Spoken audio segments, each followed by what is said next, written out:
Di kampung saya ada 2 masjid. Alhamdulillah, masjid bawah dan masjid atas. Tapi di masjid bawah udah nggak ada orangnya. Di masjid atas masih banyak. Pas sholat Jumat makmumnya tak sampai 20 orang. Untuk khotbah Jumat susah, tak ada orang. Yang saya tanyakan, apa yang harus kami lakukan Pak Ustaz?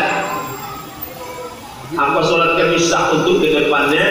Dalam mazhab Syafi'i, sholat Jumat baru sah kalau sampai 10 orang.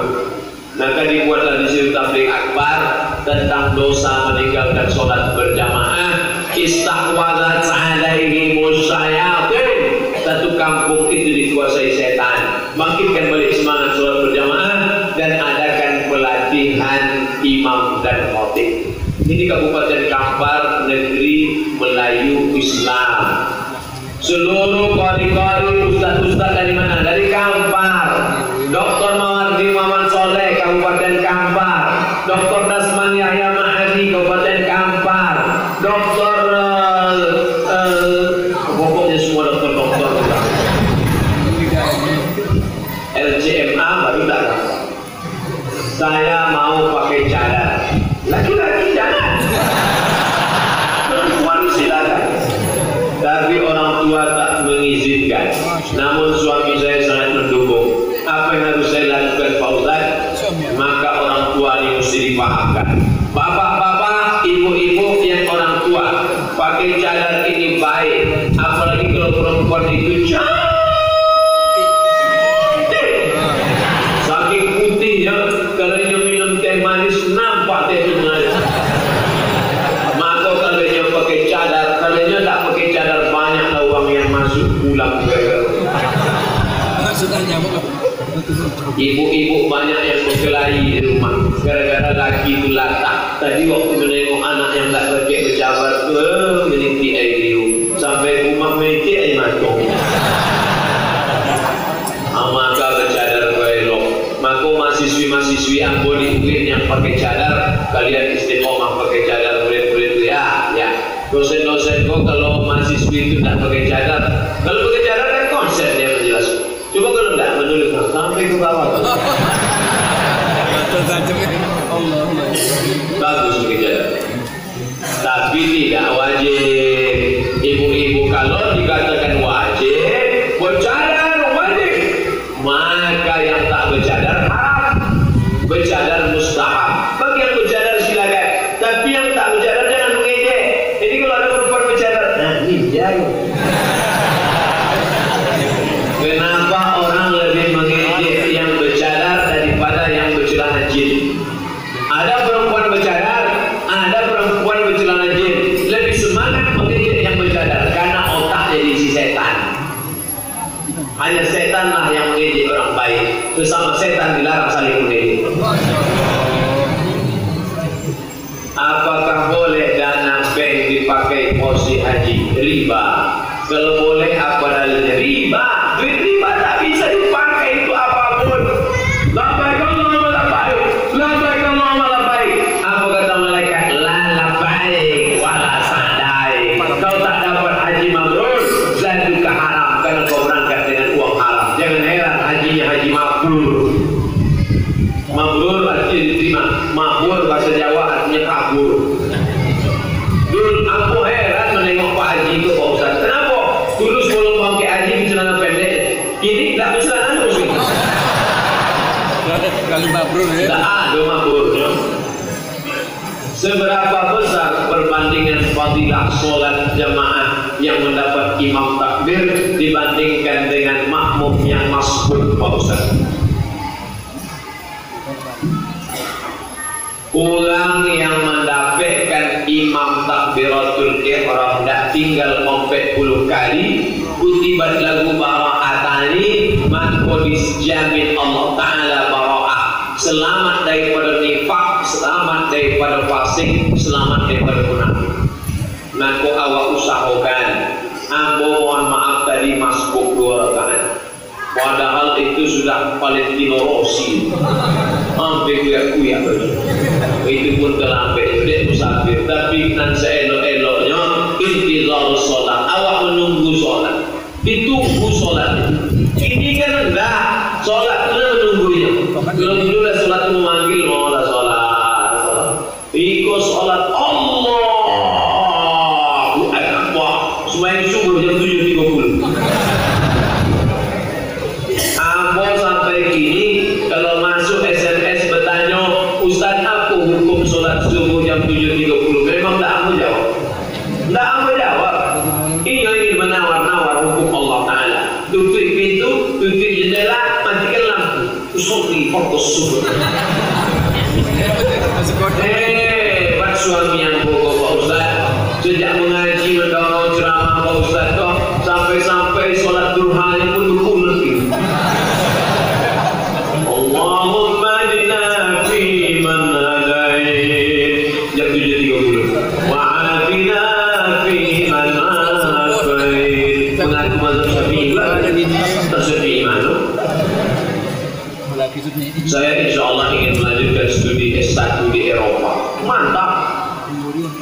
Di benua non muslim ini pasti banyak terdapat misionaris Kristen. Iyalah. Misionaris Yahudi juga orientalis. Bagaimana cara untuk mengenali dan menghindarkan diri dari mereka nih Pak Ustaz? Syekh Abdul Alim Mahmoud S3 dari Sorbonne Paris Prancis. Nama dosennya tulisannya L-O-U-I-S Louis M-A-S-S-I-G-N-O-N Massignon. Louis Massignon. Cara membacanya Louis Massignon.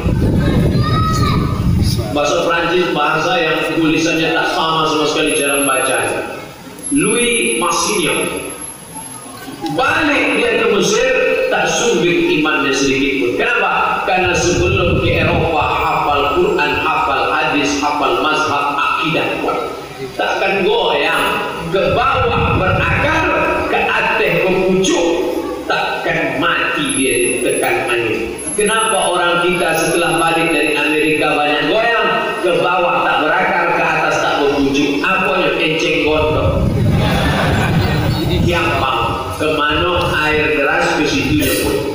Maka kuatkan hafalan Quranmu, kuatkan hafalan hadismu, kuatkan akidah Asy'arimu. Silakan terbang kemana kau mau belajar. Ke Amerika silakan.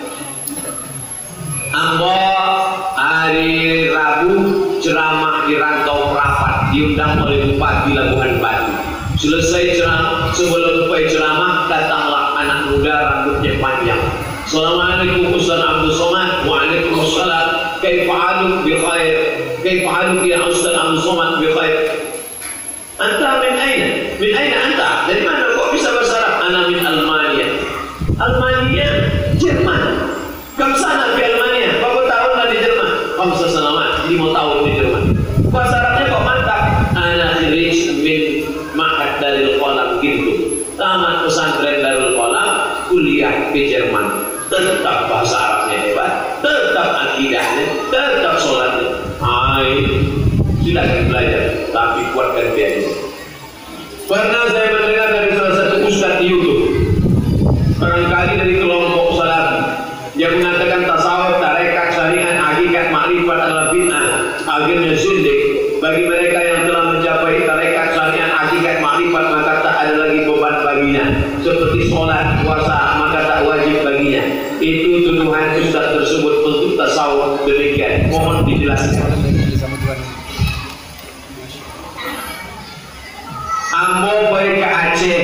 Di Aceh itu ada ulama yang diakui sebagai wali Allah. Namanya Syekh Muhammad Wali. Ambo baca biografinya Syekh Muhammad Wali. Yang wali di Aceh, Syekh Muhammad Wali kok berguru sama ulama. Namanya Syekh Abdul Ghani Al-Kampari. Al-Kampari tentu lengkap. Syekh Abdul Ghani Al-Kampari di Batu Besuret. Syekh Abdul Ghani Al-Kampari turun ilmunya kepada anaknya namanya Buya Aidarus. Buya Aidarus turun kepada anaknya yang kini masih hidup adalah Buya Alaidin At-Tori. Pindah kini ke Sarangkabung. Isu kalau ingin membuktikan bahwa ikut dusta, besok pagi libur, poin iko yang membuat kok poin Buya Alaidin At-Tori tanya kayak Buya Alain Atari, Buya Aidarus, Buya Abdul Ghani, ada tak pernah meninggalkan sholat adalah putri makrifat. Amo tidak mengingkari, ada dukun-dukun hantu setan mengaku tasawuf. Inyo tak sembahyang, kau tahu tanya, kau tak sembahyang? Amo dah sembahyang di Mekah. Ikut dan merusak tasawuf. Tasawuf itu apa? Mensucikan hati dari riya, sum'ah, takabur. Setelah bersih hati diisi ridha, tawakal, qanaah. Setelah itu barulah Allah menurunkan. Makanya kalau kau tengok idza ra'aital rajul, kalau ada orang yatiru bil hawa, terbang di awan, yamshi 'alal ma', berjalan di atas air, la taqtar, jangan tertipu, jangan terpukau. Kenapa? Karena setan pun bisa melakukan itu. Tapi pandanglah pada istiqomahnya sholat berjamaah. Itu kalau awak membeli cincin palsu, jangan katakan semua cincin palsu. Kalau awak pernah tertipu membeli jam Rolex palsu, jangan katakan semua jam Rolex palsu. Karena ada juga yang asli. Maka kita tak boleh mengeneralisir, pukul rata. Saya tak mengingkari ada yang mengaku-ngaku tasawuf.